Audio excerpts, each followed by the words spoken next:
दलाई लामा, ये नाम बचपन में हम सब ने कहीं ना कहीं सुना था अपने स्कूल में।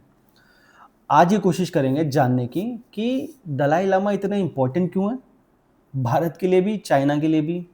धर्मशाला इतना इम्पोर्टेंट क्यों है, तवांग डिस्प्यूटेड क्यों है, इंडिया चाइना का बॉर्डर डिस्प्यूट क्या है, और दलाई लामा किस तरह से इंडिया और चाइना दोनों को अफेक्ट करता है।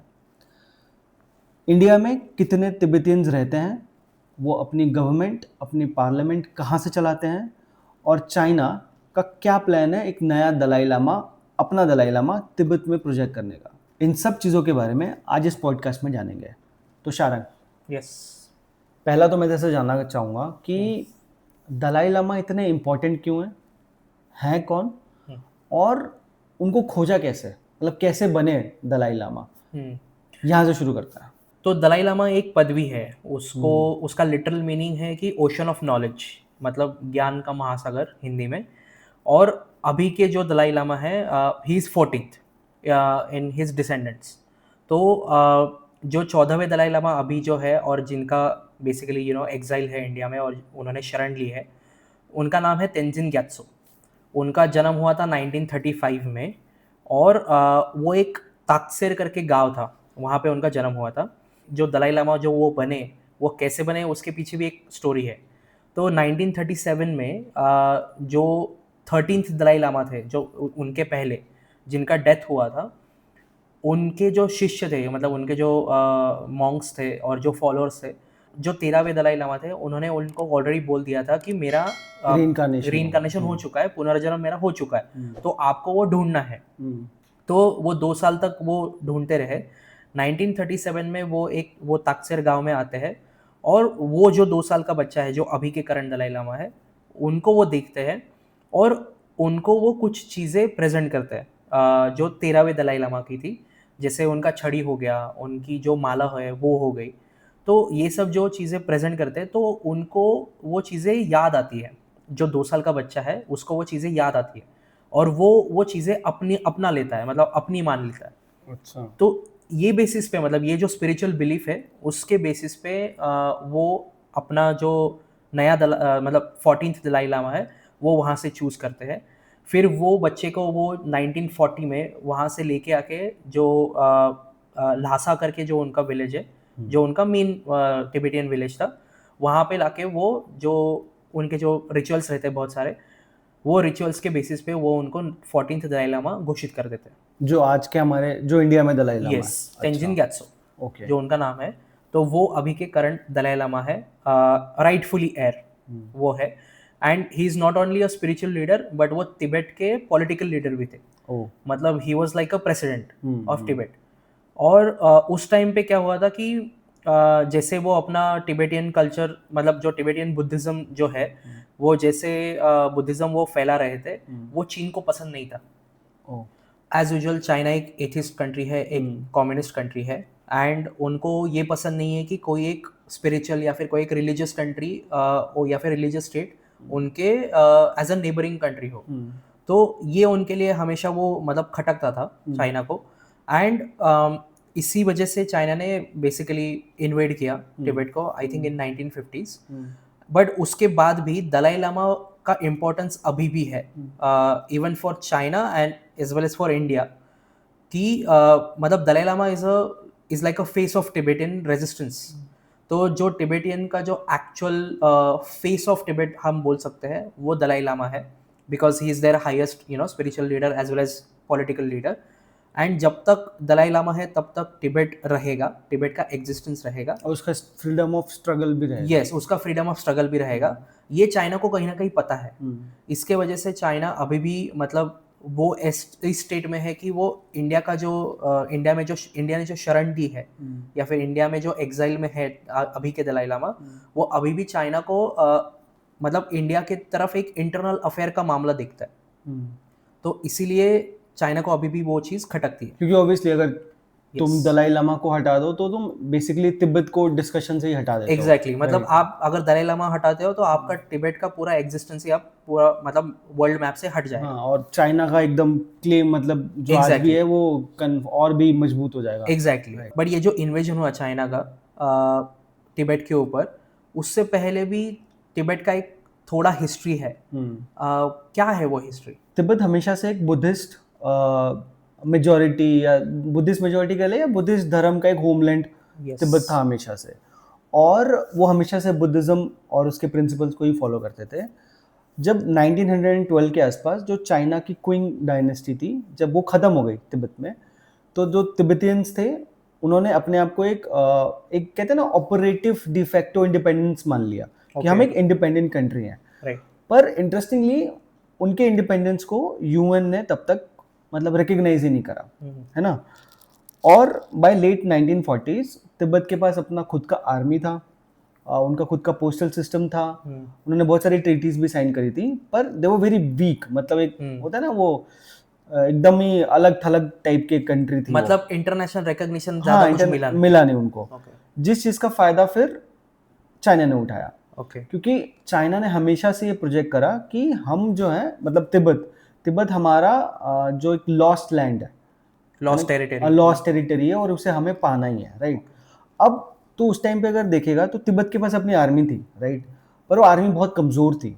अराउंड 5 to 10,000 के आसपास ही उनकी आर्मी की कैपेसिटी थी, और वो भी कॉम्बैक्ट, मतलब जो वॉरफेयर टाइप्स के सोल्जर्स नहीं थे उनके पास, मॉन्क्स थे बेसिकली, जिनको थोड़ी बहुत आर्म्स ट्रेनिंग थी। अब उसका लीडर, जो आर्मी का लीडर था, ऑब्वियसली दलाई लामा ही उसके लीडर थे, और जो उनकी आर्मी थी उसमें जितने भी ऑफिसर्स थे वो सारे मॉन्क्स ही थे। और वहाँ बेसिकली वहाँ पे तो ये समझ कि जनरल की जगह एक मॉन्क था जिसको थोड़ी बहुत ट्रेनिंग थी, और वो उनको सिर्फ पोजीशन मिली थी अपने स्टेटस की वजह से, not because of their army skills. Right. कोई जैसे इंडियन आर्मी में या कोई भी आर्मी में तू देखेगा तो there is a concept of regiment, है ना, ब्रदरहुड, ऐसा कॉन्सेप्ट होता है, आर्मी के इथॉस होते हैं। वैसा तिब्बतन आर्मी में कुछ था नहीं। आर्मी इथॉस उनकी बड़ी इनकंसिस्टेंट थी, मिलिट्री थी नहीं उनके पास ढंग से, एयरफोर्स थी नहीं उनके पास, और चाइना ने तब तक बहुत सारा ये रोड और इंफ्रास्ट्रक्चर का काम कर लिया था। तिब्बत के पास ऐसा कुछ था ही नहीं। तो व्हेन दे अटैक्ड, चाइना ने जब अटैक करा तो तिब्बतन आर्मी के पास टाइम ही नहीं था कि वो वहाँ जाके चाइनीज आर्मी को रोक सके या एक तरह से कुछ रेजिस्टेंस कर सके। इनके पास जो वेपन्स भी थे वो सब पुराने, मतलब अंग्रेजों के ज़माने के वेपन्स थे। जैसे मैंने पहले बताया, एयरफोर्स थी नहीं उनके पास, आर्टिलरी कुछ थी नहीं, आर्मर व्हीकल्स नहीं थे उनके पास, बेसिकली लड़ने के लिए कुछ नहीं था। So for China it was like a free home run, अंदर जाओ, जो मर्जी करना है करो और बाहर आ जाओ। अब चाइना ने ये थ्योरी बेच दी थी सबको कि वो हमारा एक लॉस्ट लैंड है और जिसे हमें चाहिए। अब उस टाइम तक यूएन वगैरह तो थे, है ना, चाइना को जस्टिफाई भी करना पड़ा, क्योंकि एक होता है आप जाके सिर्फ लड़ाई कहीं लड़ लो, और एक होता है पूरी कंट्री पे टेक ओवर कर लो, है ना। तो चाइना ने यही चीज पूरी दुनिया को भी बेची कि हम सिर्फ अपना बिछड़ा हुआ जो जमीन का टुकड़ा है वो ले रहे हैं।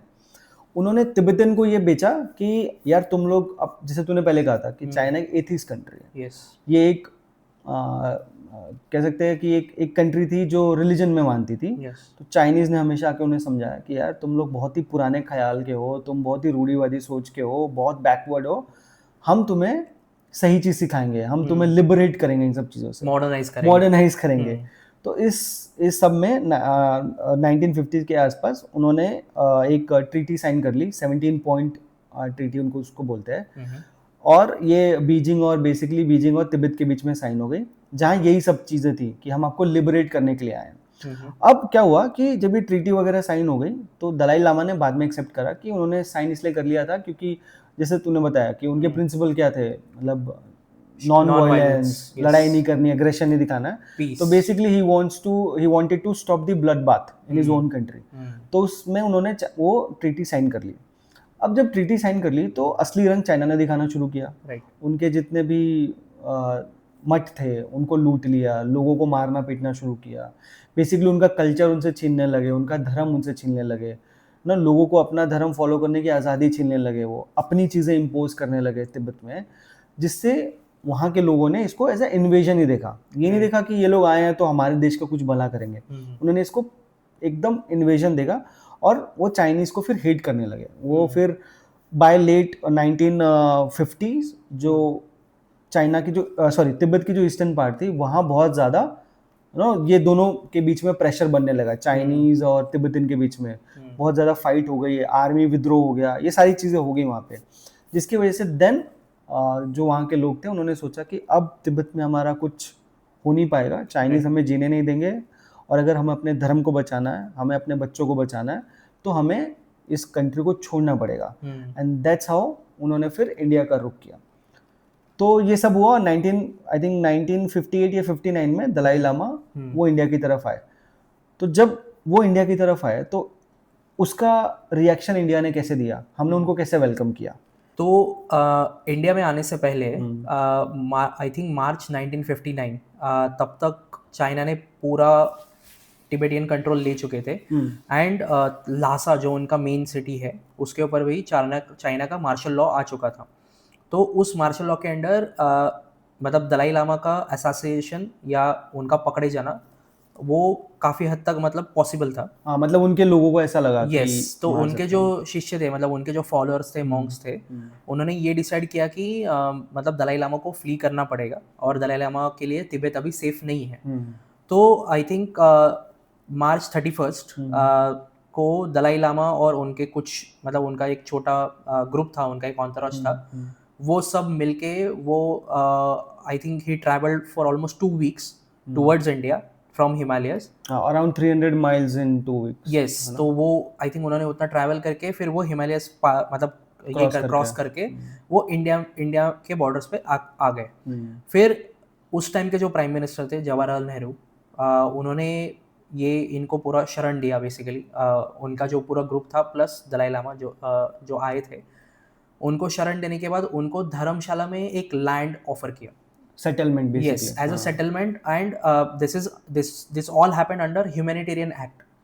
तो उस टाइम पे नेहरू का यही इंप्रेशन था कि हिंदी चीनी भाई भाई, तो कोई भी चीनी आएगा या फिर कोई भी नॉर्थ ईस्टर्न आएगा तो ही और she will be welcomed in India. तो उसके अंडर वो ह्यूमैनिटेरियन एक्ट के अंडर उन्होंने मतलब दलाई लामा और उनके जो मतलब स्टूडेंट्स थे और उनके फॉलोअर्स थे, उनको धर्मशाला में लैंड भी ऑफर किया और उनको एक गवर्नमेंट इन एग्जाइल मतलब फॉर्म करने के लिए उनको राइट्स भी दिए। तो वो फॉर्मेशन भी दलाई लामा ने फिर यहाँ पे किया। And basically Tibet was being governed from India, from Dharamshala. तो इसलिए धर्मशाला को लिटिल लासा भी बोलते हैं। तो because Lhasa was the main city Dharamshala का, मतलब उनका कैपिटल था बेसिकली टिबेटियंस का। तो ये लिटिल लासा में वो गवर्नमेंट इन एग्जाइल जो चला रहे हैं अभी, दलाई लामा का करंट रेसिडेंस उधर ही है, उनका पूरा पार्लियामेंट भी वहीं से चलता है, टिबेटियंस का पूरा पार्लियामेंट भी वहीं से चलता है। एंड ऑलमोस्ट मतलब जो भी सारे टिबेटियन बुद्धिस्ट जो है, जो फॉलोअर्स है, वो सब वहीं पे रहते हैं या फिर नियर बाय स्टेट्स में, जैसे उत्तराखंड हो गया। हाँ, मैंने सुना, मैंने जो गवर्नमेंट की वेबसाइट से अगर तू जाएगा तो आई थिंक वो हिमाचल प्रदेश, कर्नाटका, उत्तराखंड, यहाँ उनको सेटलमेंट गवर्नमेंट ऑफर कर रहा है। And Delhi, some parts of Delhi. Yes, तो वो अभी तक यही सिचुएशन उस टाइम पे था और यही एक्चुअली रीजन बना 1962 के वॉर का, मतलब one of the reasons. Yes, it was like one of the reason, क्योंकि चाइना को ये लगा कि इंडिया का या फिर जो नेहरू का ये जो स्टैंड है कि दलाई लामा को शरण देना और दलाई लामा को एग्जाइल में रखना, ये उनके लिए एक मैटर ऑफ इंटरनल अफेयर्स हो गया कि हमारे इंटरनल अफेयर्स में आप इंटरफेरेंस कर रहे हो। India which is your a third country, and जो हमारा चाइना और तिब्बत का जो डिस्प्यूट चल रहा है उसमें आपका कोई से नहीं है। तो ये बेसिकली उनका रीजन बना बिहाइंड इंडो चाइनीज वॉर। हाँ, मतलब कि उनको लगा कि हमने कैप्चर कर लिया, अब हमारा है, तो तुम क्यों बीच में कूद रहे हो। यस, एंड उनको वो मतलब बेसिकली ये इंटरफेरेंस पसंद नहीं था इंडिया का, या फिर जो नेहरू ने उस टाइम पे स्टैंड लिया कि आपने जो शरण दिया है that is not accepted, because we wanted to basically control overall Tibet, and जो भी उनके पॉलिटिकल लीडर्स थे या फिर स्पिरिचुअल लीडर्स थे उनको भी हमें कंट्रोल करना। और तूने जब सेटलमेंट की बात कही तो around I think 80,000 to 1 lakh तिब्बतियंस India में आज भी रहते हो, राइट ना? यस। पर अब तो देख कि दलाई लामा खुद इंडिया में ऑलमोस्ट अराउंड 70 ईयर्स, 7 दशक हो गए उनको इंडिया में रहते हुए। तो ऑब्वियसली बहुत सारी जनरेशन का जन्म ही इंडिया में हुआ हुआ, राइट? तो उनको कोई सिटीजनशिप का आई थिंक उनको कोई बेनिफिट नहीं, उनको रजिस्ट्रेशन सर्टिफिकेट मिलता है, they are still Tibetan citizens, but मतलब we don't recognize Tibet as a country on a global platform, okay, but we give them registration certificate. तो बेसिकली उनके जो एग्जाइल, जो उनका एग्जाइल है उसको वैलिडेट करता है वो रजिस्ट्रेशन सर्टिफिकेट ना, राइट क्योंकि सिटीजनशिप उनकी इंडिया की मिली नहीं उनको, नहीं इंडिया में कोई आई डोंट नो वोटिंग भी राइट्स वगैरह उनको नहीं है शायद, आई डोंट थिंक सो, है ना, नहीं वो सब भी नहीं है। तो हाँ, तो मतलब बेसिकली इंडिया ने उनको रिकॉग्नाइज नहीं करा पर रहने की जगह दे दी, यस ताकि ये जो एग्जाइल चीज है इसको इंडिया भी कभी जरूरत पड़े तो कभी एक्सप्लॉइट कर सके, यूज कर सके यूज कर चाइना सके के कि अगर यस तुम जैसे वो अक्साई चीन की तरफ आए तो हमारे पास भी तुम्हारा तिब्बत है, समथिंग लाइक दैट। तो चाइना के लिए तिब्बत इतना इम्पोर्टेंट क्यों है, और चाइना अभी तिब्बत को कैसे गवर्न करता है? तो चाइना के लिए तिब्बत इम्पोर्टेंट इसलिए भी है क्योंकि अगर तू देख इंडिया और चाइना के बीच में तिब्बत एक तरह से बफर जोन का काम करता है, राइट बहुत बड़ा क्षेत्र है जो एक तरह से मतलब आपको एंट्री मिल जाएगी अगर आप तिब्बत को मतलब अगर एंटर कर लो तो आप चाइना को enter, it's like a gateway, है ना, बहुत बड़ा बॉर्डर भी बहुत है। बड़ा बॉर्डर भी है। आज जब तिब्बत पे चाइना का ऑलमोस्ट कैप्चर है तो वहाँ पे कुछ चीज़ें हैं जैसे कि आई थिंक दलाई लामा की फ़ोटो वहाँ बैंड है, आप दलाई लामा की फ़ोटोज़ यूज़ नहीं कर सकते हो। जो उनका लैंग्वेज है मैंडरिन लैंग्वेज वो कंपलसरी है, प्राइमरी लैंग्वेज है जो वही, चाइनीज लैंग्वेज जो है। चाइनीज़ लैंग्वेज है, राइट। और चाइना ने वहाँ बहुत ज़्यादा इन्वेस्टमेंट भी कर रखी है, बहुत बड़े पैमाने पर, एयरपोर्ट्स, रेलवे, मिलिट्री में इन्वेस्टमेंट उनकी बहुत ज़्यादा है। और ये सब जो चाइना बोलता है कि हम ये मॉडर्नाइजेशन के लिए कर रहे हैं इन तिब्बत, जो ह्यूमन राइट्स हैं या जो क्रिटिक हैं चाइना के, वो कहते हैं कि आप ये इसलिए कर रहे हो क्योंकि आप तिब्बत का कल्चर ख़त्म कर देना चाहते हो, राइट है ना।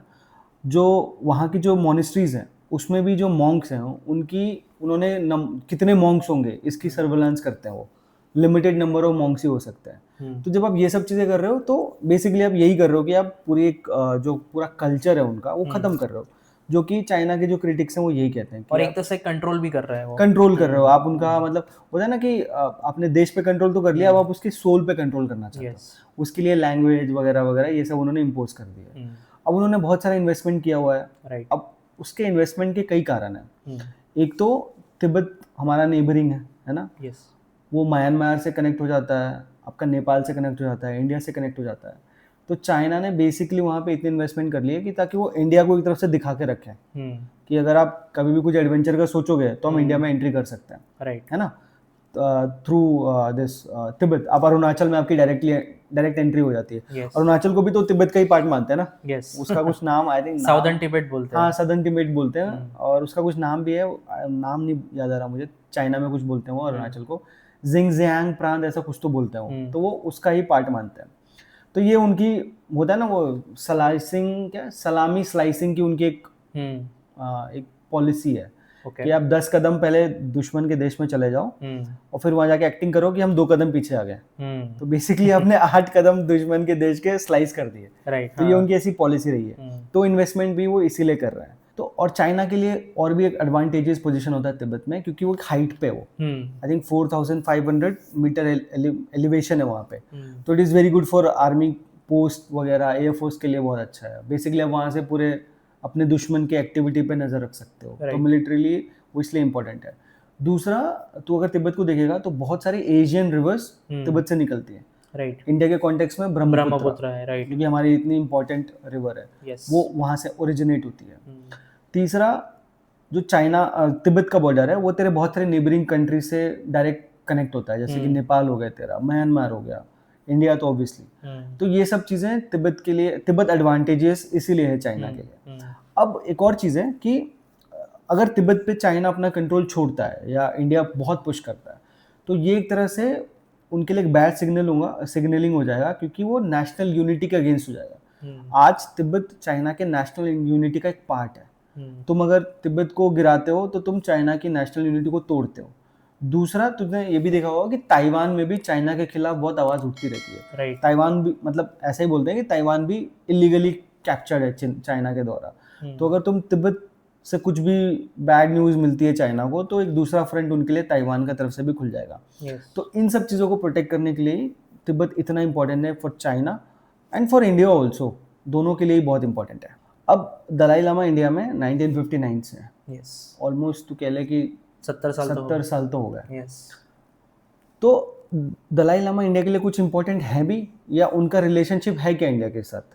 तो बेसिकली इंडिया इसको एक ह्यूमैनिटेरियन एक्ट के थ्रू ही देखता है कि जो एक बड़ा रिलीजियस ग्रुप है, जैसे टिबेटियन जो बुद्धिज़्म है और वो जो फॉलोअर्स हैं उनके, उनको बस वो शरण देना और उनको बस एक एग्जाइल में रखना, एंड उनका एक अलग से उनका जो भी उनके ऑपरेटिंग कंडीशन है उसको बस वो अप्रूव करना, बस इतना तक ही मतलब इंडिया का सपोर्ट है दलाई लामा और उनके फॉलोअर्स के लिए. India on a global platform it doesn't recognise Tibet as a country, as a Okay. Separate state, because they want to basically avoid the tensions with Beijing. क्योंकि इंडिया का अभी present state में India के बहुत सारे trades है जो China के साथ, मतलब इंपोर्ट एक्सपोर्ट जो भी हो गया वो सब चलते हैं, और उस चक्कर में उनको मतलब just because of this Tibetan existence उनको वो रिलेशंस खराब नहीं करने हैं चाइना के साथ. मतलब वही तो बेसिकली इंडिया का वो गुट निरपेक्ष वाली नीति यस है कि यस हम गुट तिब्बत निरपेक्ष को वाला. रिकॉग्नाइज नहीं करते पर यस दलाई लामा को हमने यस फ्रीडम दी हुई ये एक बहुत मतलब स्ट्रेटेजिक डिप्लोमेटिक रिलेशन बोल सकते हैं हम चाइना के साथ है, और इसका मतलब इसका चाइना को भी अभी कुछ इतना फर्क नहीं पड़ रहा है क्योंकि ऑलरेडी उन्होंने तिब्बत कैप्चर कर चुके हैं. सो उनके लिए दलाई लामा एक नॉन एग्जिस्टेंट एंटिटी अभी भी है, but it's still an entity, वो कभी भी उभर सकता है. क्योंकि अभी जैसे हमने देखा है कि जो दलाई लामा है अभी 14 Dalai Lama, he is more than 90 years old, तो उनका सक्सेशन भी प्लानिंग अभी चल रहा है. हाँ So जो वो कि बहुत हाँ मतलब मीडिया में भी बहुत ज्यादा एग्जैक्टली, और तो पूरी दुनिया इस पे बात कर रही है. यस, तो यही पॉइंट अभी रीसर्फेस हो रहा है. तो आई डोंट नो कि इसके बाद इंडिया और चाइना के रिलेशंस खराब होते हैं या मतलब उसमें कुछ इम्प्रूवमेंट्स आता है. पर जब तूने बात करी कि वो अपना एक सक्सेसर ढूंढ रहे हैं, तो Yes. चाइना भी एक तरफ से कोशिश कर रहा है कि अपना दलाई लामा वो तिब्बत में लाए. यस और आई थिंक कहीं एक जगह पे दलाई लामा ने कहा भी कि अगर दो दलाई लामा आपको दिखें तो एक पॉलिटिकल बैकग्राउंड से होगा और एक फ्री होगा, फ्री होगा. तो आपको पता चल जाएगा कि कौन सा दलाई लामा असली है. एग्जैक्टली. तो चाइना ये चाह रहा है कि अपना क्योंकि इट्स टाइम नाउ कि Yes. ये सबसे इन्फ्लुएंशियल कैरेक्टर तो आज के दलाई लामा ही है. यस इसके बाद चाइना क्योंकि तिब्बत ऑलरेडी कंट्रोल है, तो दे वांट टू वो अपना एक पपेट बिठा Yes. के इस पूरे मतलब- डिबेट को ही खत्म कर देना हाँ, चाहते मतलब चाइना को खुद का दलाई लामा रखना है वर्सेस दलाई लामा का ये स्टैंड है कि मैं अपना सक्सेसर खुद हैं. चुनूंगा. खुद चुनूंगा. हाँ तो क्योंकि इससे पहले जो उनका ट्रेडिशन था, जो तेरह जो दलाई लामा पहले सिलेक्ट हुए थे, वो रीइंकार्नेशन के थ्रू ही हुआ है. मतलब वो जो प्रीवियस दलाई लामा है उन्होंने ही नेक्स्ट दलाई लामा चूज किया. तो वो जो ट्रेडिशन जो है ना, अगर चाइना अगर खुद का दलाई लामा लाती है तो ये ट्रेडिशन पूरा ब्रेक हो जाएगा. ब्रेक हो जाए. और ये जो आज के दलाई लामा इन्होंने कहा भी है यस कि मैं इंडिया के बाहर भी रीइंकार्नेट हो सकता हूँ, may be in European countries, Yes. और मैं इंडिया में भी रीइंकार्नेट हो सकता हूँ. तो बेसिकली जिसको भी वो चूज करेंगे he will be the next Dalai Lama. और जो चाइना को बहुत प्रॉब्लम होगा जिससे वो ऑफिशियल दलाई लामा हो ऑफिशियल सकता है. दलाई लामा होगा. और चाइना का जो है वो लाइक यू सेड वो पपेट हो सकता है. करेक्ट. अच्छा, इंडिया और चाइना का स्टैंड हमने तो देख लिया दलाई लामा के लिए और टिबेटियन ओवरऑल टिबेटियन एग्जिस्टेंस के लिए, बट ये सब इन सब के बीच में हमेशा तवांग का मेंशन होता है. तो तवांग इतना कंट्रोवर्शियल क्यों है?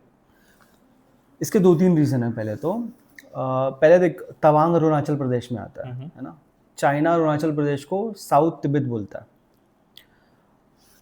इंडिया और चाइना के बीच में अगर तू बॉर्डर देखेगा तो विच इज़ अराउंड 3500 किलोमीटर्स की बॉर्डर है, जो कि डीमार्केटेड नहीं है. कभी वो इधर आ जाते हैं, हम तो बेसिकली नहीं जाते हैं, पर तूने देखा होगा न्यूज़ में बहुत सारा चाइनीज़ ट्रूप्स एंट्री कर जाती हैं लद्दाख की तरफ या अरुणाचल में. तो ये बॉर्डर डिस्प्यूट है इंडिया और चाइना के बीच में. तवांग इसलिए भी इम्पोर्टेंट है क्योंकि जो 6th दलाई लामा थे वो तवांग से थे. Oh interesting. यस. और तवांग में जो तवांग मोनेस्ट्री है, आई थिंक वो 17th सेंचुरी की मोनेस्ट्री है और वो इंडिया में लार्जेस्ट है. अच्छा. और तवांग से ही बहुत सारे दलाई लामा, मतलब जो लोगों को दलाई लामा की पदवी मिली वो इस रीजन के आसपास, तवांग और उसके आसपास के रीजन से आते हैं, जो कि अरुणाचल प्रदेश में है. राइट. अब जैसे मैंने पहले कहा था कि अरुणाचल प्रदेश इंडिया में है, राइट, पर चाइना उसको क्लेम करता है. हाँ, एज अ साउदर्न टिबेट. हाँ, as a southern Tibet. Aksai Chin India claim करता है, पर उसको कंट्रोल कौन करता है? चाइना करता है.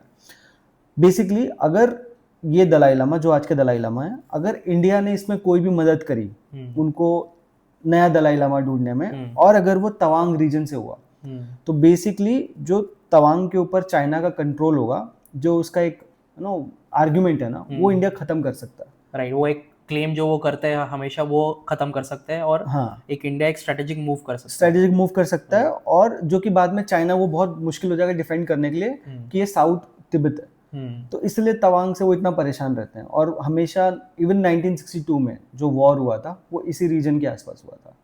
ये रीजन हमेशा ही वॉलेटाइल ही रहता है when it comes to India and China. 1962 का वॉर यहाँ पे हुआ। अभी रिसेंटली गलवान वैली का जो क्लैश हुआ था, राइट, है ना, वो क्योंकि इंडिया चाइना में बॉर्डर डिस्प्यूट बहुत ज़्यादा है, यस, तो गलवान वैली का भी क्लैश हमें देखा।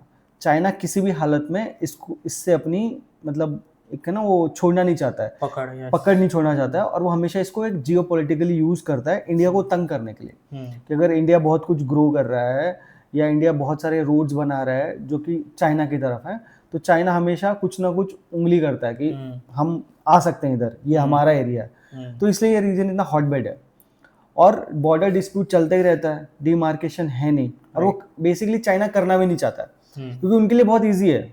इंडिया ऐसी हरकतें नहीं करता कि उठाओ और तिब्बत में एंट्री कर ली पर चाइना हमेशा ऐसे उल्टी सीधी हरकतें करता है। अभी तो हाल फिलहाल में कुछ नहीं हुआ है, लेकिन हमने देखा था गलवान के टाइम पे, या उससे पहले तूने देखा होगा जब वो जहाँ 2 महीने दोनों आर्मी बैठी रही थी बिटवीन भूटान और इंडिया के बीच में, एक पॉइंट है चिकन नेक पॉइंट बोलते हैं उसको, चिकन नेक, हाँ चिकन नेक, वहाँ पे भी ये दोनों आपस में दोनों फौजें एकदम भिड़ गई थी ऑलमोस्ट। तो that is the sole reason why Tawang is so important and it is so disputed. तो शायद हम सबको अपने लाइफ टाइम में ये पहली बार दिखे कि दो दलाई लामा हो गए, है ना, एक जो चाइना ट्राई कर रहा है, एक पपेट दलाई लामा, और दूसरा जो ये खुद अपना सक्सेसर ढूंढना चाहते हैं। तो अगर ये ऐसा हो गया कि दो दलाई लामा, तो इसका रिस्क क्या होगा, और दूसरा इंडिया बैलेंस कैसे करेगा अगर टेंशन कुछ इरप्ट हुआ बिटवीन इंडिया एंड चाइना, तो इसको इंडिया बैलेंस कैसे करेगा? तो जो टिबेटियन बुद्धिज्म है ना, वो it will get divided into two different Buddhists. like there's a rivalry create हो जाएगी। तो yes, तो एक में क्या होगा कि जो चाइना अपॉइंट करेगा उनका दलाई लामा, उस दलाई लामा को कुछ जो चाइना कंट्रोल टिबेट है उधर के जो मंक्स है वो उसको फॉलो करेंगे ऑब्वियसली, हाँ, वर्सेस जो इंडिया में दलाई लामा है उनको जो उनके फॉलोअर्स है और जो वो सक्सेसर चुनेंगे उसको वो फॉलो करेंगे। तो ये एक बेसिकली डिवाइड क्रिएट होगा जो बुद्धिस्ट कल्चर है और बुद्धिस्ट रिलीजन है उसके अंदर, टिबेटियन बुद्धिस्ट स्पेशली। और जो मिलियंस ऑफ बुद्धिस्ट जो अभी है इंडिया में एग्जाइल में, वो इसको कभी मानेंगे नहीं, जो चाइना का जो दलाई लामा होगा वो मानेंगे नहीं। इसका क्या होगा कि it will basically fuel in tensions और रेजिस्टेंस और बढ़ेगा, and China has to be prepared for that, because जो अभी तक का जो ट्रेडिशनल मेथड है दलाई लामा सेलेक्ट करने का वर्सेस जो चाइना अपॉइंट करेगी खुद से, it will be a very different thing. तो उसके लिए चाइना को पहले तो प्रिपेयर करना पड़ेगा। अगर चाइना प्रूफ कर पाता है कि टिबेटियन जो कंट्रोल रीजन है वहाँ से अगर दलाई लामा वो सिलेक्ट करते हैं या फिर वहाँ से वो दलाई लामा रीइनकारनेट होता है, तो चाइना स्ट्रेटेजिकली ग्लोबली वो बता पाएगा कि our Tibetan region is the authentic region, जो हमारा ही है, जो चाइना का ही है, एंड दिस इंडियन एग्जाइल्ड जो दलाई लामा है उनका उसके ऊपर कोई कंट्रोल नहीं है क्योंकि रीइनकारनेशन यहाँ से हुआ है। सो वो सिमिलरली अगर इंडिया ने हेल्प करेगी तवांग से कोई दलाई लामा को, तो वो इंडिया के लिए एक स्ट्रेटेजिक पॉइंट ऑफ व्यू बनेगा कि they will be able to claim that Arunachal and Tawang, but basically Tawang is ours, correct, and China cannot claim that. So वो एक tensions dispute होंगे, and इंडिया को basically ये ध्यान में रखना है कि इंडिया का ट्रेड चाइना से अभी भी बहुत ज़्यादा है। मतलब इम्पोर्ट एक्सपोर्ट जो एक्सचेंज है, ओवरऑल ट्रेड एक्सचेंज जो है वो ऑलमोस्ट $170 बिलियन का है। सो वो चीज़ ध्यान में रखते हुए इंडिया ने कभी भी ग्लोबल प्लेटफॉर्म पे, जैसे मैंने बताया, कभी भी टिबेटियन को एज अ सेपरेट कंट्री या फिर एज अ सेपरेट स्टेट नहीं माना है। वो it has always back China कि it is China control, so it is China control region basically, वो एक चीज़ है। और उसके बाद मतलब जो इंडिया का जो दलाई लामा, जो इंडिया में दलाई लामा है, उसके रिलेटेड स्टैंड ये है कि India considers them as a spiritual leader, not a political leader. So वो कभी खुल के सपोर्ट नहीं करता है, इंडियन गवर्नमेंट ने कभी खुल के सपोर्ट नहीं किया है कि this person is a political leader and he is the president और ही इज अ मतलब फेस ऑफ टिबेट। तो वो एक इंडिया का स्ट्रेटेजिक मूव है। और अगर लेट से 2 दलाई लामा होते भी है आगे जाके, तो इंडिया को ये ध्यान में रखना पड़ेगा उनके ट्रेड डील्स पहले तो, दूसरा इंडिया को जो भी अपना बॉर्डर है और प्लस अक्साई चीन जो चाइना के कंट्रोल में है, एंड तवांग, ये जो 3 पॉइंट्स है, एंड जो इंडिया का डिस्प्यूटेड जो बॉर्डर है चाइना के साथ, ये तीनों पॉइंट्स इंडिया को कंसिडर करने पड़ेंगे, क्योंकि चाइना से फोर्स मतलब क्लेम हो सकता है, एंड चाइना रिटेलिएट कर सकता है अगर इंडिया ने कोई भी चीज़ में एग्जिस्टिंग दलाई लामा जो है उनको अगर सपोर्ट किया तो। हाँ, तो मतलब बेसिकली इंडिया को बहुत डिप्लोमेसी पे खेलना पड़ेगा, यस है ना? यस ताकि टेंशन को हम कम कर सके between India and China. Yes. तो टिबेटियंस जो इंडिया में रह रहे हैं उनका आप फ्यूचर कैसे देखते हो, और अभी के जो 14 दलाई लामा है उनका ओवरऑल लेगेसी क्या है? देख, रिफ्यूजी का एक, तो रिफ्यूजी माइंडसेट से सोचेगा तो रिफ्यूजी का फ्यूचर क्या होता राइट। है ना? वैसी उनकी भी हालत है। मतलब it's very heart breaking to, मतलब हम उनकी जगह पे होंगे तो शायद हमें ऐसा एहसास हो, आज हमें नहीं पता चलता। यस। वो एक देश में रह रहे हैं जहाँ उनका जन्म हुआ, शादी भी हो गए होंगे, बच्चे भी होंगे, पर फिर भी उस देश की नागरिकता नहीं है उनके पास। जिस देश से वो हैं वहाँ उनका, वहाँ हमेशा इसी डिलेमा में रहते हैं कि वहाँ उनका कल्चर ख़त्म हो रहा है, उनका देश उनसे छीन लिया गया है ना। तो और दूसरा क्या है, जो मुझे ऐसा लगता है कि लॉयल्टी का बहुत टेस्ट होगा उनका, कि एक तरफ कि क्या वो इंडियन सिटीजनशिप को चूज़ कर लें, है ना, दूसरी तरफ क्या वो अपने देश के लिए उतने ही वफादार रहे। तो उनका फ्यूचर हमेशा डार्क ही रहा है अभी तक। इसके बाद जो हमारे दलाई लामा है, जो भी नेक्स्ट स्टेप लेंगे कि अपना उत्तराधिकारी वो जैसे चुनेंगे, वो डिसाइड बेसिकली करेगा कि उनका नेक्स्ट, कहते हैं ना, रे ऑफ होप उनके लिए जागेगी कि नहीं जागेगी। अभी तक तो वो स्ट्रगल ही कर रहे हैं और ये चीज़ कंटिन्यू रहेगी जब तक उनका नेक्स्ट इसमें कहाँ से दलाई लामा बनेगा, जब तक वो इन्वॉल्व ना हो जाए। जहाँ तक तूने करी बात लेगेसी की, तो जस्ट इमेजिन एक बंदा 90 साल का है और उसका एक डिसीजन, है ना, कि नेक्स्ट दलाई लामा कौन होगा, ये पूरे हिमालय की पॉलिटिक्स को बदल सकता है। राइट। और पूरी दुनिया ईगर है जानने के लिए। यस। तो इससे पता चलता है उस आदमी की अथॉरिटी क्या है, और उनका इम्पोर्टेंस भी कितना उनका है अभी इम्पोर्टेंस भी। कितना है, not only for India China, for the Yes. Rest of the world also, है ना। Right. वो बंदा नोबेल पीस प्राइज विनर भी है ना। पूरी ज़िंदगी एक्साइल में रखी, बट अपने मतलब जो भी लर्निंग्स थे उससे उन्होंने अपनी तिब्बतन पॉलिटिक्स को मॉडर्नाइज किया। एजुकेशन पॉलिसी है उनकी, खुद की गवर्नमेंट चलाते हैं वो, है ना। पूरी दुनिया उनकी तरफ नज़रें गड़ा के रखी हुई है कि इनका एक डिसीजन कैसे दुनिया को चेंज करने वाला है। जो उनके अपने लोग हैं, जो उनको अपना स्पिरिचुअल लीडर या देश का लीडर मानते हैं, वो उनकी तरफ देख रहे हैं कि क्या जो ये प्रोसेस है of electing your new Dalai Lama, इसको कैसे चेंज वो कर पाएंगे, या चाइना का क्या इसका रोल होगा, वो इनका चैलेंज रहेगा अभी। और मे बी जब ये वो चीज़ कर लें, एक बार अपना उत्तराधिकारी चुन लें, तब शायद वो ये जो चैलेंज है उनके पास, उसको वो रिजॉल्व कर पाएंगे। तो लेगेसी तो ऑब्वियसली, जैसे मैंने कहा कि उनका एक डिसीजन पूरी दुनिया की जियोपॉलिटिक्स को बदल सकता है। Right. So that's how important the Dalai Lama is, the 14th Dalai Lama.